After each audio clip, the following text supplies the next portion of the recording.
تعالوا نشوف كام، ده أنا رايق لهم، ده أنا فايز لكم.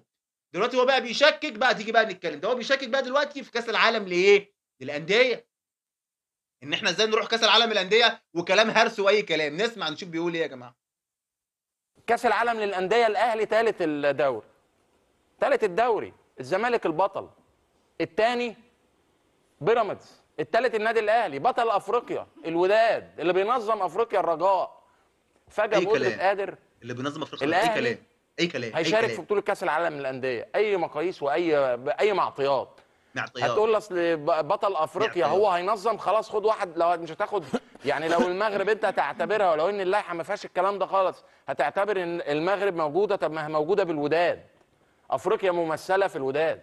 هي افريقيا بطل ولا بطلين؟ هي افريقيا طالعه براسين؟ طلع برصيد، أي كلام. افريقيا طالعه براس واحده، اتفرّج يا عم، بطل واحد ده إعلامي. اللي هو المغرب. الاهلي مش بطل افريقيا.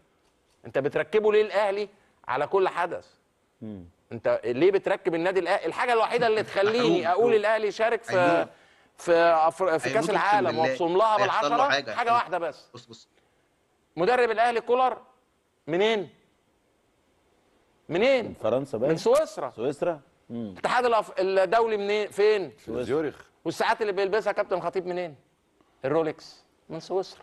هي دي الحاجه الوحيده، الربط الوحيد اللي يخلي الاهلي يشتغل، ان رئيس النادي الاهلي بيلبس الساعات السويسريه رولكس. فالنهارده اما نيجي نتكلم، لا نتكلم على عداله منظومه، وما تجيش بعدها تيجي تقول لي اصل انا نادي القرن بتاعي، اصل انا نادي القرن حبيبي لا. واخدين بالكم بيقول إيه؟ بيقول لك إنه هو طبعًا محروق إن كأس العالم للأندية، ودي يا جماعة لوايح، إن البطولة تُقام في المغرب، الوداد بطل أفريقيا يلعب في المغرب، ما ينفعش نادي مغربي تاني يلعب في البطولة، وأكبر دليل على كده النادي الآسيوي اللي لعب وصيف بطل آسيا في 2007 و2008. لعبوا وصيف بطل آسيا عشان البطولة كانت في دولة آسيا، سوري في قارة آسيا، فلعبوا الوصيف. يعني القوانين دي لوايح وقوانين.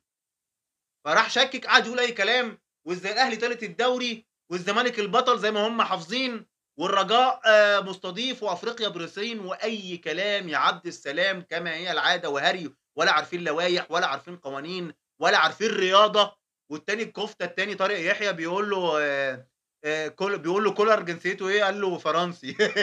طارق يحيى الكفتة، ده اللي لفت نظري. ده البطيخ طارق يحيى ده مع نفسه أي حتة يا جماعة بتتوزّع عليهم يقوموا طالعين على القناة عاملين دماغ، يطلعوا بقى يهيّسوا على اللي جايبيننا، ويربط الموضوع إن الأهلي شارك في كأس العالم للأندية ويرجع برضه يتهم الناس بالباطل كما هو رئيسه اللي بيأكّله عيش، ويقول لك إن رئيس الفيفا سويسري والخطيب بيلبس ساعات برضه. موضوع الساعات أنا مش فاهم إيه الكوميديا في الحوار ده، ساعات رولكس، فعشان كده الأهلي لعب كأس العالم عشان الخطيب بيلعب لبس ساعة رولكس. هو قال كده، الأهلي بيلعب كأس العالم للأندية عشان بيلبس ساعة رولكس سويسرية، طبعًا بيتهموه بالسرقة، وعشان رئيس الفيفا سويسري، دي العلاقة. اتفرّج يا جماعة، أدا برضه حصل على قناة نادي الزمالك.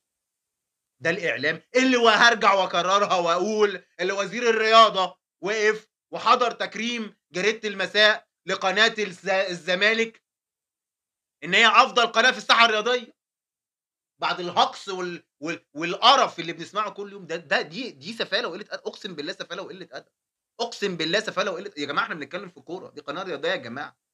هل وقفنا عند هذا الحد؟ لا، إزاي نقف عند ده الحد؟ إزاي؟ هو هيسكت؟ لا طبعًا نسكت عند وقفة. اتفرّجوا بتاع الفراخ، ده الفولي بتاع الفراخ، اللي عايز يحل مشكلة زي رئيس الوزرا يبُص على نادي الزمالك كما نظر إلى موضوع الفراخ، يبُص على نادي الزمالك يعامله معاملة مزرعة الدواجن. آه والله العظيم. ماشي.